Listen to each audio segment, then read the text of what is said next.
Hey everyone, if you found this video helpful, don't forget to like and subscribe for more tips and tricks. Today, I'm going to show you how to recover your Instagram account easily.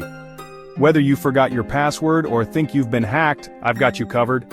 First, open your Instagram app and tap on the Get Help Logging In link on the login page. You can also do this from a browser by clicking Forgot Password. Now, you'll be asked to enter your username, email, or phone number. Enter the info you remember, then tap Next. If you have access to your email or phone, you'll get a link to reset your password. Click on that link, follow the instructions, and create a new, strong password. But what if you don't have access to your email or phone number? Don't worry, there's still hope. Tap on Need More Help, and follow the prompts. You might need to verify your identity with a photo of yourself holding a code that Instagram will send you. Once Instagram verifies you, they'll help you regain access. And remember, keep your account secure by using a strong password and enabling two-factor authentication.